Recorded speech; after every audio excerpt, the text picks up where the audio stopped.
Good day everyone, I'm Jasmine Rodriguez from BTLEI838. Today I will discuss about the ignition system.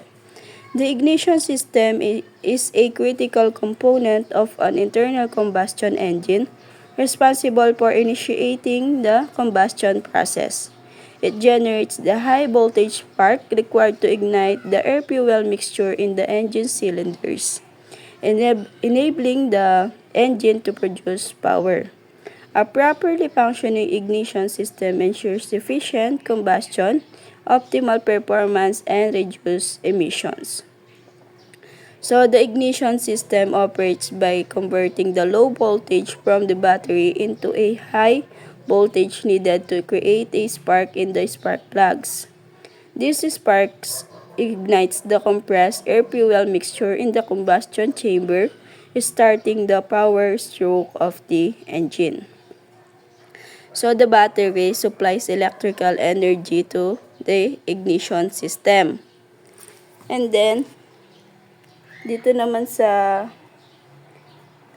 ignition coil, dito, sa ignition coil, transform the battery's low voltage into a high voltage.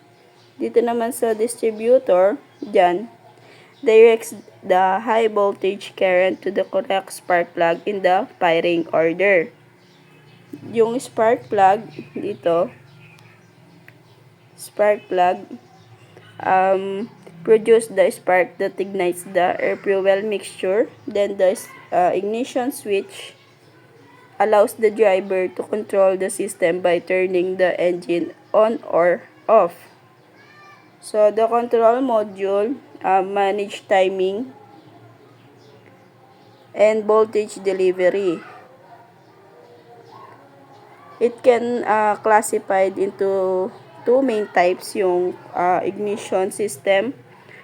Yung una, yung conventional ignition system uses mechanical components like distributors and contact breakers to manage the spark. Yung pangalawa naman, yung electronic ignition system employs sensors and electronic control units ECUs for precise and efficient spark timing. So, yun lang sa ignition system.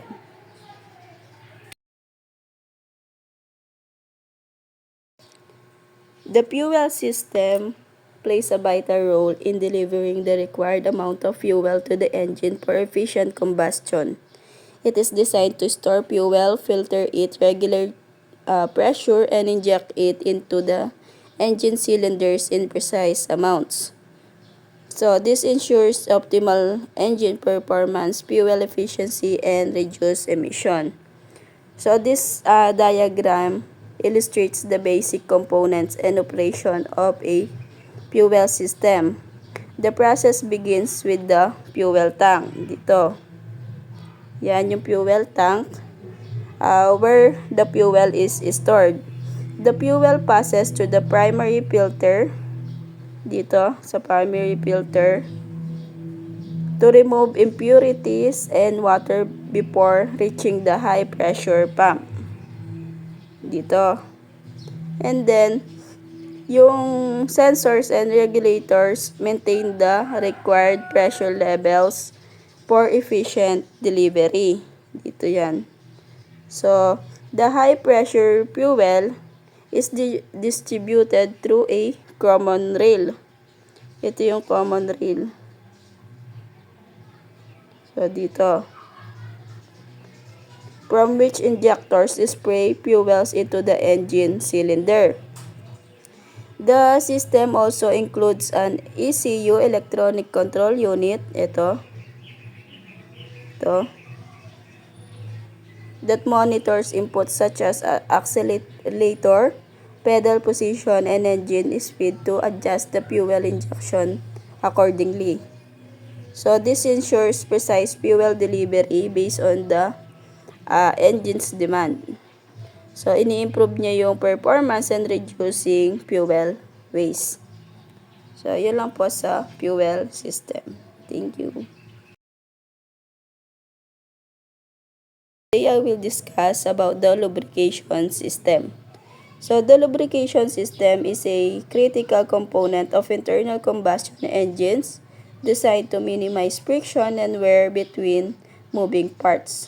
By ensuring a continuous flow of oil, it protects the engine from overheating, corrosion, and premature failure. This system plays a vital role in maintaining the engine's efficiency and extending its lifespan. So, the lubrication system operates by circulating oil through various engine components, including the crankshaft, camshaft, tappets, push rods, rocker arms, and bulbs. The oil is stored in the oil pan and drawn through the oil filter to remove contaminants. It is then distributed via oil galleries to reach critical components, creating a thin film that reduces metal-to-metal contact. So, the oil pan, dito yung oil pan, yung nasa ilalim. Ito, it stores the oil required for lubrication system. And then the oil pump, the oil pump dito. So, circulates the oil through the system. Yung oil filter naman ito, removes dirt and debris from the oil. And then yung crankshaft and camshaft, dito, yan. Receive lubrication to ensure smooth rotation and reduce wear. Yung push rods and rocker arms transfer motion from the camshaft to the valve, requiring consistent lubrication. So, yun yung lubrication system.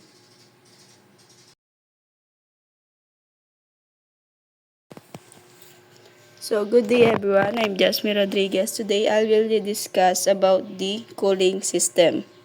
So, the cooling system, it is a essential subsystem of an internal combustion engine responsible for regulating engine temperature during operation.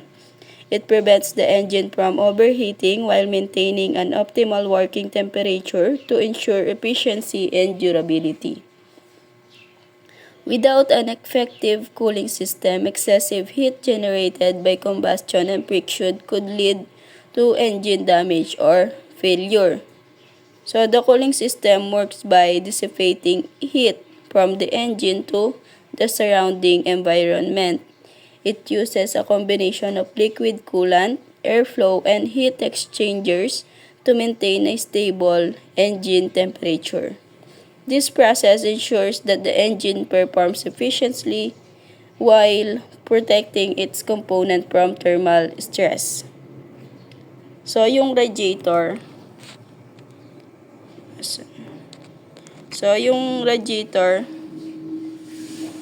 dyan, ito yung nag-acts as a heat exchanger, allowing the coolant to release heat into the atmosphere. Then, yung coolant pump, ito yung coolant pump, yan. Ito yung, or the water pump, circulates the coolant throughout the system. Yung thermostat naman, ito,